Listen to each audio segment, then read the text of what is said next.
Good morning, everyone. Welcome to my talk. My name is Swapnil, and I'm here to present about packing your Android. This particular presentation itself is going to focus around how can we extract malware genomes from hardened applications. Within Android itself, we saw three main categories of hardening. One is obfuscation, another one is packing, and third one is a combination of both called protector. The techniques that we have would statically extract malicious genome so that we can do a research around it and identify if it's vulnerable or not.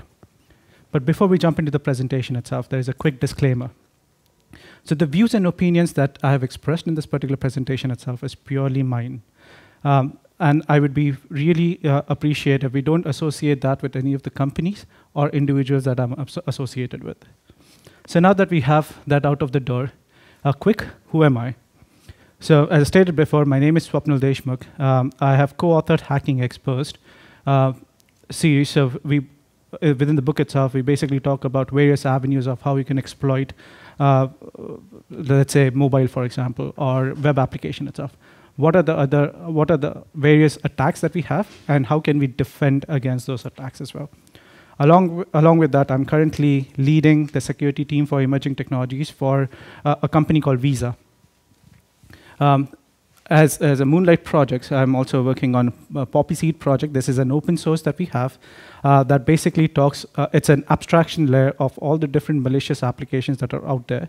So we've found millions of samples for it, for various verticals itself. And we want to create a framework that will identify all the different malicious applications that are already out there for various verticals. It could be right from Android to iOS to Windows. So we started with Android at this given point itself because of the cost of deployment itself and the ease of use of it. And we have a running instance at this given point itself on malware repo, which is right at the end. So now that, why exactly are we here? Why does it matter at this given point itself? And the sheer reason why we started with this engagement was because we all are very easy targets. A lot of malicious applications are already out there in our trusted Play Store itself. It could be Google Play Stores. It could be Chinese Play Stores as well. They already are installed in there.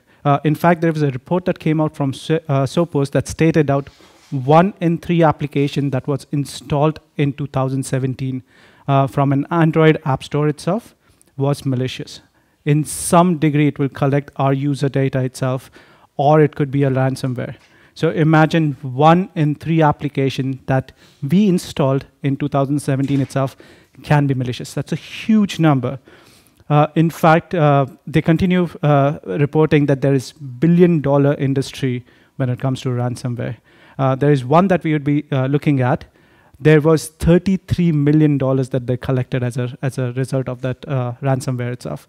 So very, very easy target, and they're earning millions and millions of it. So the biggest challenge is, why is it so difficult for us to evaluate an hardened Android application? And there are 4 different reasons or 5 different reasons that I can come up with. I'm very sure there would be more than that, because of which it's very difficult for third-party app stores to identify it. The first in the list is obfuscation. So obfuscation makes an application very difficult to read. What it does, it mangles the class names, it mangles the function calls itself, it will add Java reflections, it will do API hiding itself, which makes it very difficult for someone to read through the code. Anti-emulator is another one that makes sure that it's not running in a sandbox environment at any given point. So they will do something called proc info just to identify if it's running in a QMO environment itself or a sandbox environment. And if it's running in a sandbox environment itself, they will deflate their malware genome. A good example of that is Google Bouncer, which is used to identify any malicious content in Google Play Store itself. Heavily uses it uses emulator itself to identify a lot of applications. And they have 2 criteria. They run in a sandbox environment, and they only test that application for 5 minutes. So as a malicious author itself, what would be the workaround that we can come up with? It's very simple, right? Have a delay of 5 minutes, or if it's running in a sandbox environment itself, do not inflate your malicious content, and you pass through your Google Play Store. So it's as easy as that. Along with that, there's root detection checks that make sure that you're not running in a compromised operating system. So Google coined the term called root to make sure that if it's elevated privileges that you have, then it will, again, look for certain conditions itself. If it satisfies that, then it will make sure that it's not able to execute the malicious content itself. Or you also have anti-debugging as well. So as a security researcher, a few prerequisites that you have to even analyze any code dynamically is that you have to first root the device. That's the first thing that you need to have.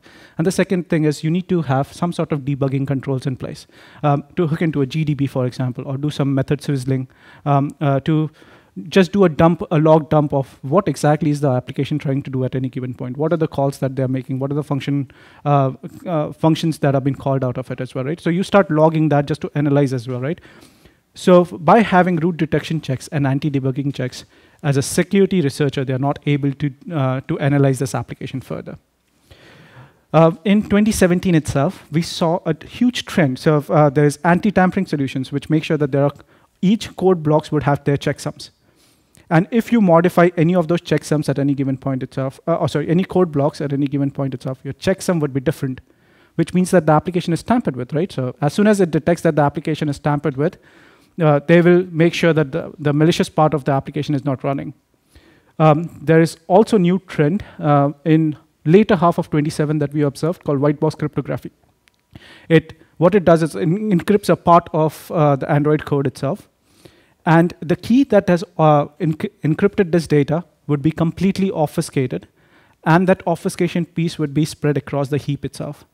So if you want to decrypt the data, or if you want to statically analyze the code itself, you first need to identify what the key is, and then you can do a dump of that part of the malicious file, whatever has been encrypted. So it makes it a little difficult for us to even analyze it further. Along with that, white box cryptography is also being used for ransomware as well. So they will encrypt your entire SD card, and they'll say you have to pay 0.5 bitcoins in order to decrypt this data. And if you try to decompile an application to identify where the keys are, it would be sprayed across the memory itself, making it difficult for someone to gather that, right?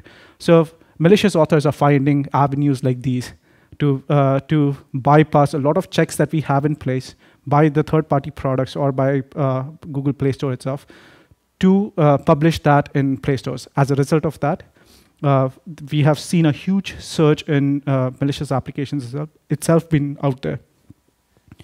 So now that being said, this is not the first that is talking about this particular topics itself. There are a bunch of them, a few listed there. There was a talk in DEF CON last year talking about how to hack into Android itself when it's been hardened, when the application is hardened itself. Unfortunately, the tools that they have released as an aftermath of that itself, aftermath of their presentation, it's all been obsolete at this given point or are not been maintained. As a result of that, there is no concrete evidences of us just downloading something from GitHub and decompiling and hardened application itself, right? So that's where the initiative came in from for the Poppyseed project. We are certainly looking for contributors itself. There are a lot of data that is already, a lot of research that is already out there. We should all consolidate that in one place and then use that to identify the application itself. So we talked about the premise so far around the hardening of application itself. Let's quickly take a look at the first hardening technologies that we have seen for Android, which is obfuscation. As I stated before, obfuscation is basically scrambling of your data.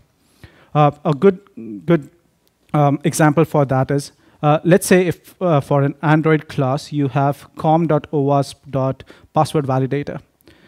As a human inspecting it, it's very clear that this could be a password validator class files, right? So obfuscation will change that. It will just change that to com.h.s. So as a human, it's a little difficult for us to understand by just reading the class name itself. And you have to inspect that class name class further to understand what that class is actually trying to do. So obfuscation would basically mangle those things.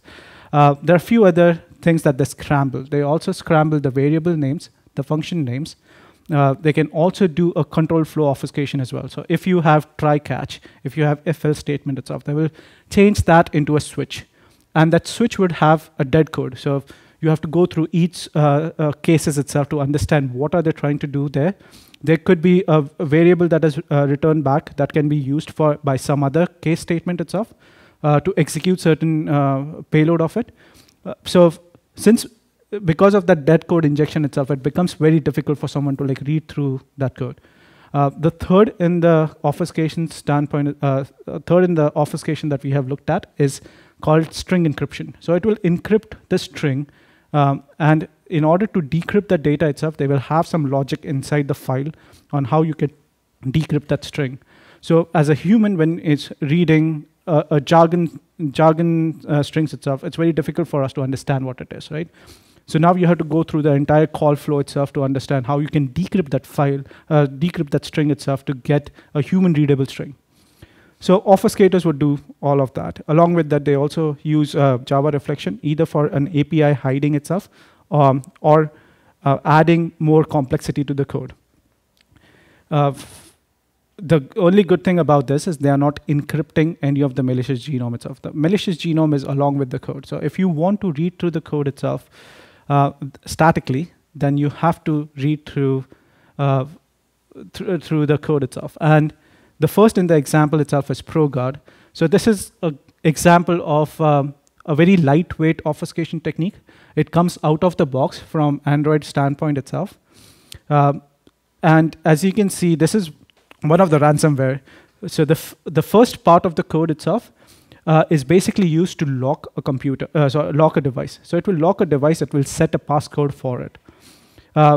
In order to decrypt the data, you need to enter the same passcode. So if you decompile the application once you get it, it was very evident that the passcode is set to 1008. From a malicious author standpoint itself, they were quoting 0.5 Bitcoins for this.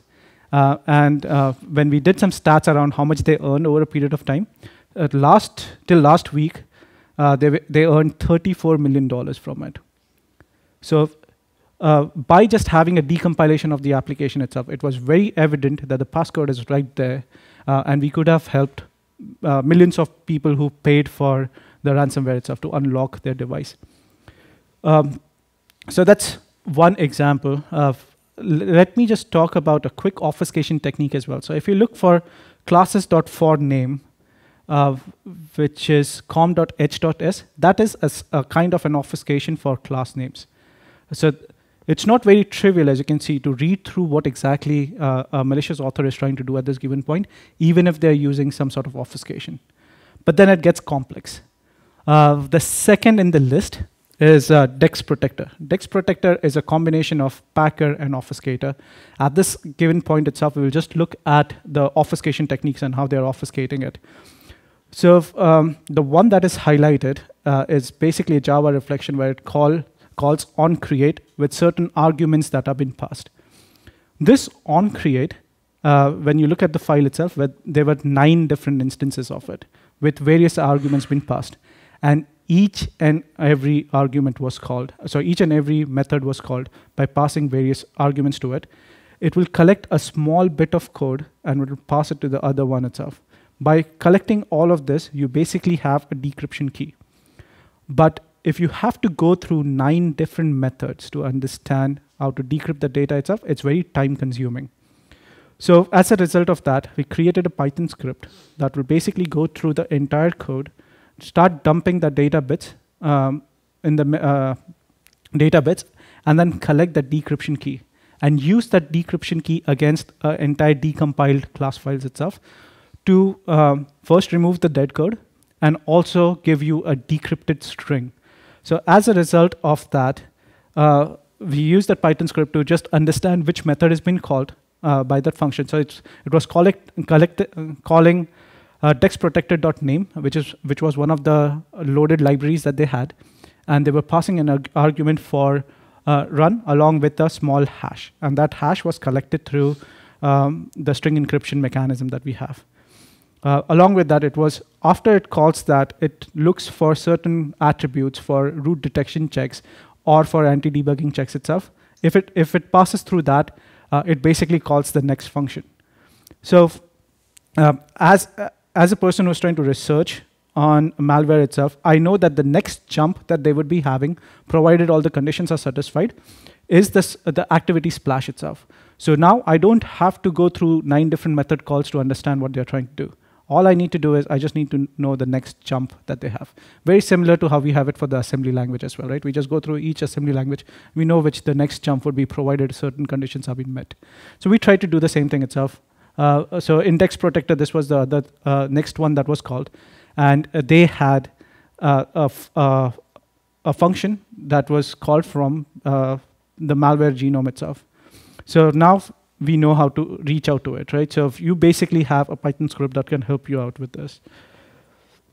The next in line was for a premium SMS malware application. So this particular malware application itself would send out SMS to a premium SMS numbers itself, and it will send out various data. It could be right from your geolocation, or whether you are close to home or close to office, or the time whenever you just leave home. So it will send all of this information back to a premium number itself. And when we looked at the code itself, as you can see, we cannot see where the premium number is stored, right? Because they all are being encrypted. The method names are being encrypted as well. However, for each and every calls that they have, they were importing a file, and they were importing this hhhh.whhw. So that particular class name itself had the logic of how to decrypt the string or the function calls. So now, for us, the next step would be just to jump into that call itself, right? And that's exactly what we did. We jumped into it, and we saw that they're basically passing 3 different arguments to it. They're passing a string that needs to be decrypted. They're passing a number, and they're passing another character. And the function, if you further inspect the function itself, they're doing 3 things. They're doing an AND, or, based on the number of numbers that have been passed in the middle argument, the second argument, and they're decrypting based on that. So we mimicked that entire call function itself into a Python code, and we said, okay, let's just do this. All the encrypted functions that we have, or the string, just pass it to this particular function call. There are 4 different results that it will have, and one will have a human readable code. So if we get one human readable code itself, we know that that's the logic that they use to decrypt the string. So without even understanding the entire logic itself, without even spending a lot of time into how they're trying to do it, we basically just mimic that code, and now we are able to extract all the code from there. Now that becomes very easy for us to read the code through, right, at that given point. So that's another instance where you have in-file encryption mechanisms to pull the data out.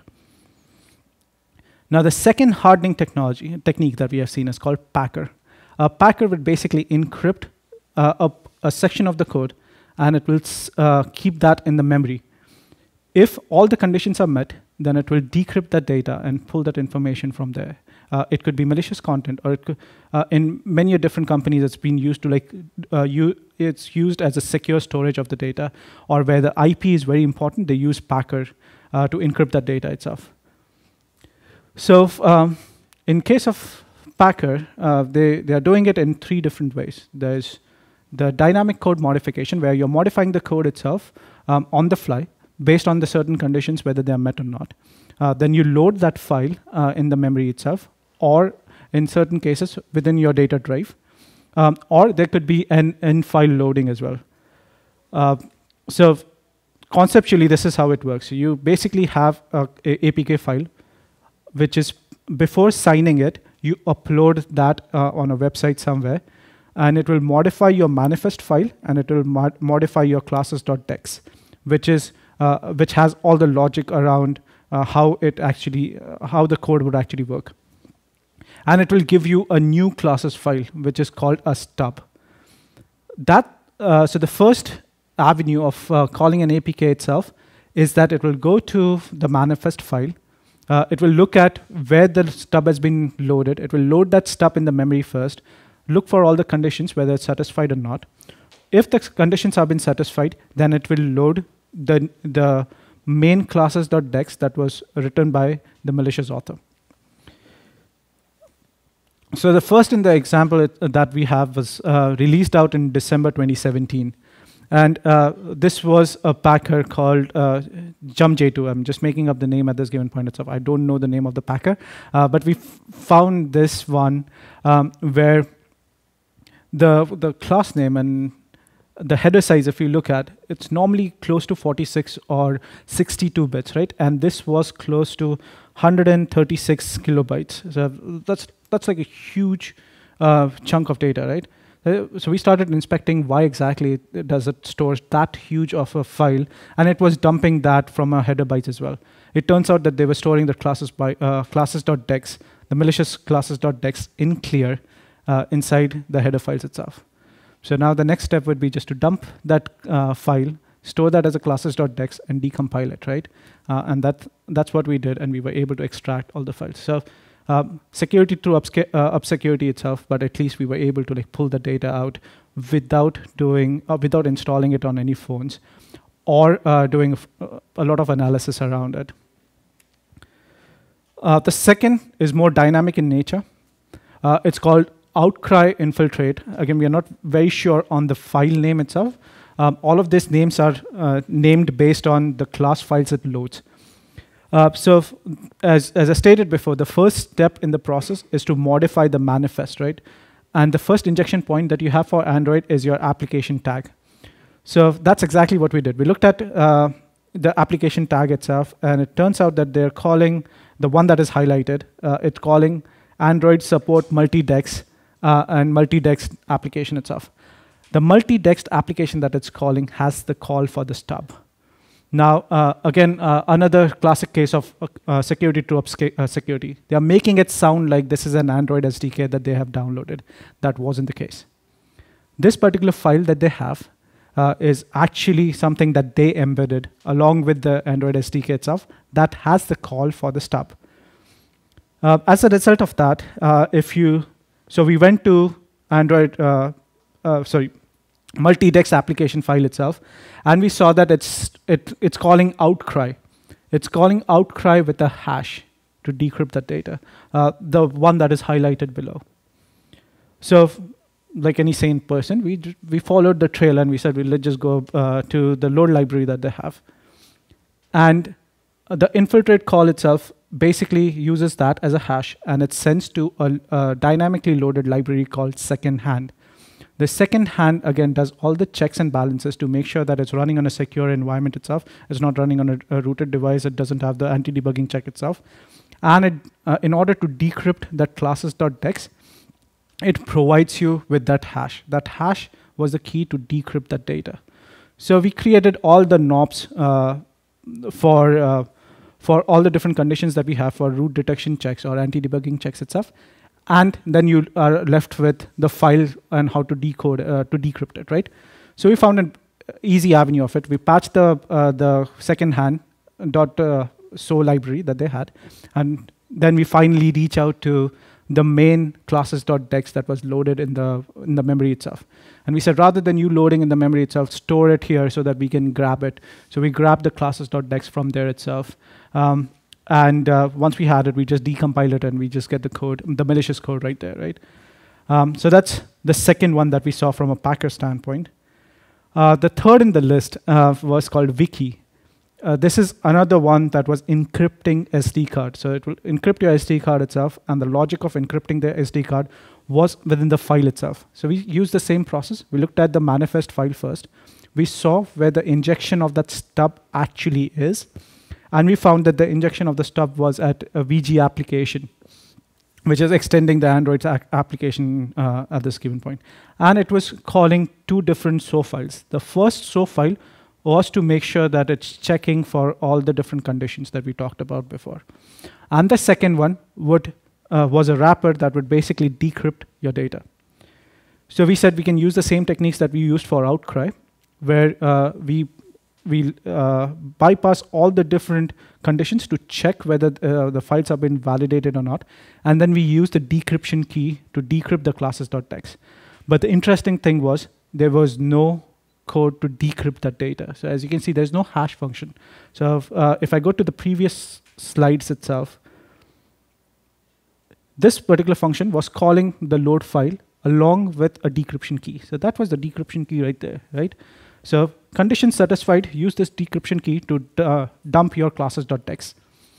In Wiki, sorry, I'm going the wrong way. So in case of Wiki itself, there was no decryption key at this given point. So and we said if we run the elf hook.so, obviously the conditions would not be met, so we would never be able to get the decryption key. But they were doing one interesting thing. What they were doing at any given point itself was they were storing the file, the classes.dex, in files folder. And during the course of the application, whenever you're running it, it will stay there. And when you run the application again, so when you relaunch the application again, so it will delete that file again and then recreate it. So we said, OK, let's just launch this application on a non-rooted phone itself, do a ADP backup, which does a backup of the files folder. Let's just take that file folder out. There would be a classes.dex in the files folder itself. We can use the same decompilation techniques that we know of to get the real Java code that has the malicious code. And that's exactly what we did, and we were able to get the classes.dex, the malicious classes.dex. So there are avenues like this that basically helps us out, pull that information from there. So the last in the hardening techniques that we have is called protector. Protector is basically a combination of both a packer and an obfuscation.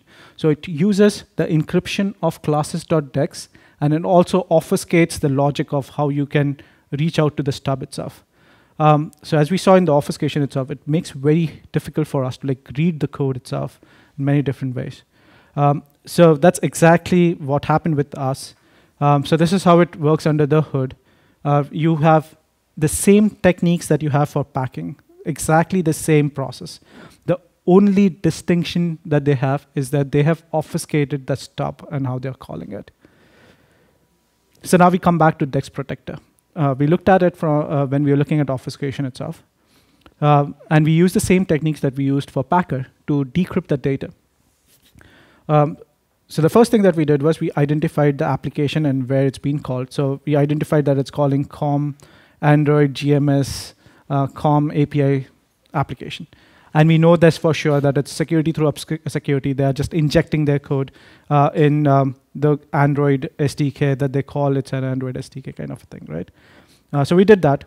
And now we know how to decompile, de-obfuscate in a way the code that is already obfuscated, right? So we did that, and we de-obfuscated that code, and we identified two variables. We said, OK, they're calling this load library itself, very similar to how they're doing it for Packer.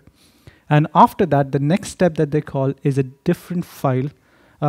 So we said, OK, skip the first two steps where you're doing the validation part of it, and directly come to the third part where you're basically launching that malicious content.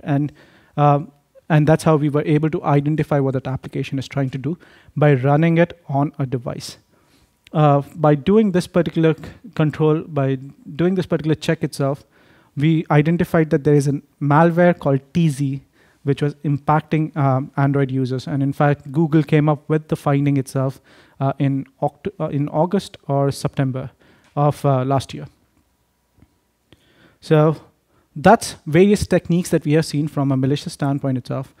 So the Poppyseed project that we have has identified 46 such different obfuscators, packers, or protectors. And as you can see, each and every protector is treated differently, right? Or the obfuscators or the hardening technologies are treated differently. And we are creating use-by-use Python scripts that can be injected. So the first phase that we have within our project itself is to do a discovery phase of it. So after discovering, or rather, after discovering itself, we identify whether they're using an obfuscator, protector, or a packer. Once we have identified through that itself, once you do the discovery, then you call that particular file that we have created for deobfuscating the code. So a good example of that is, let's say for TZ application, they're using Dex Protector. Now that we know that they're using Dex Protector itself, we now know techniques of how we can deobfuscate the code to make it more human readable. And now we know how to decrypt the data as well, right? So we use that logic in a Python code so that you can decrypt that data completely and understand what genomes are they using. So during our during the start of the call itself, the presentation itself, we talked about various samples, right? And that's where the samples are so important for us. By identifying all of the samples itself, we were able to find 456 different Android genomes that are being implemented in an application at this given point. So we said, that's awesome, but how is that beneficial for all of us, right? So we are going to create a static engine for the same so that they can do a static analysis for you. And after that, the next process is to scan the entire Play Store, all the Play Stores that are out there, and identify this malicious content itself and report it to Google so that they can do the right thing after that. So that's all from an Android standpoint itself. Interestingly enough, there is an IoT application that we all must have heard about for sure. And we are looking at the security posture of it. And interestingly enough, we found that they are sending sensitive information from our home devices itself to a particular server. Again, we haven't inspected a lot in it. It was just day before yesterday that we found it. So maybe we'll have some more details soon. But as you can see, it's basically calling home with the username, the port, and the password. And it basically sends out your information, a user information about certain activities that we are doing at any given point. So once we have done the inspection around it, I'm happy to release it out so that we all can understand the security posture of it. So that being said, time for questions. I want to open up the floors for what we have seen so far, or any observations or any feedbacks that you have. Sure.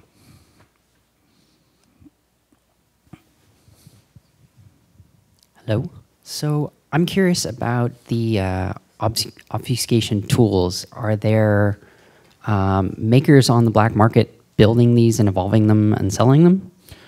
So from an obfuscation standpoint itself, we haven't seen anything of someone creating it. But for packers, we certainly have. Like the Outcry that we saw, or the JP2 that we looked at, those were created by black market for sure. For obfuscation, they're using off-the-shelf product at this given point. We have seen DexGuard, we have seen Dex Protector. There's a Guard Square, one of the vendors that we have. We have seen that being used for malicious contents as well. But we haven't seen any new thing from an obfuscation standpoint coming out.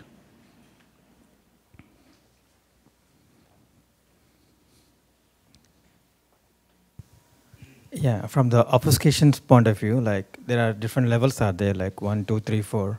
So the one that you have tested, is it like level 1, or which level is it? Or if I'm using the highest level, I'll be more secured.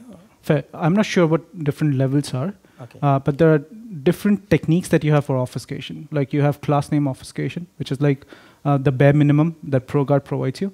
But there are class name encryptions, there are API hiding, there's Java reflections. So what we have looked at is like a combination of all of them used together. Yeah, because when I was doing obfuscation, so there is like easy or medium or very strict or very high level there is. So I just want to know like which level you have done. So if I do like very highest level, then will I be secured? I see. Yeah. So as I stated before, I'm not very sure about the different levels itself. We have seen two different things. We have looked at all of the different features being used from an encryption, from an obfuscation standpoint, and there is iterations. So you can do it 1 time, or you can do it 50 times, or you can do 600 times, and it will obfuscate based on that, right? So that's all that I have seen. So I'm not sure how to map that to the level 1 or level 4 that you talked about. One more question is like, sure. If we were to find a pattern, like if I create a sample code and then I try to obfuscate it and then I try to analyze how it is doing it, is it like similar, like kind of research if we do it, over a period of time, would I be able to know like how they do it? So true, we can certainly do that.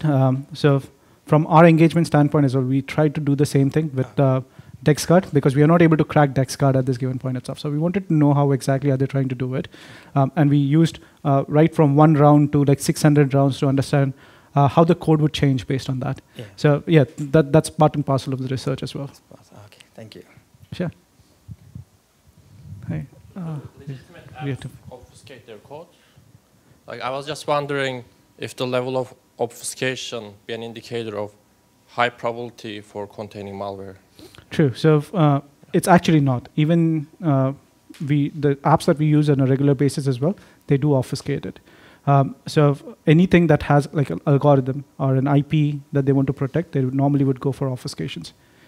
They also, so there are a few companies that I know of which are also using white box cryptography to just give you a secure container as well. And they all are legit applications. So that should not be the parameter of like us assessing whether it's a malware or not. Is there any tool to compute the level of obfuscation? So out of the box, a lot of applications do that. So as I stated before, DexCard, for example, gives you avenues of how many times you want to obfuscate it. So that kind of has a level of difficulty associated with it.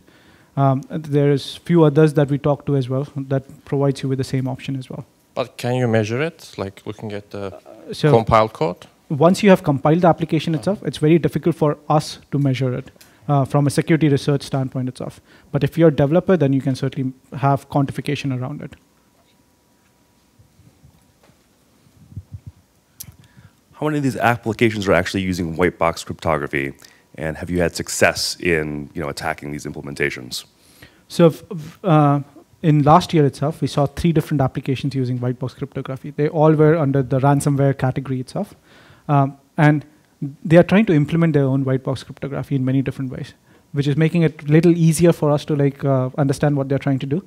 But I'm very sure it will get sophisticated as we go along.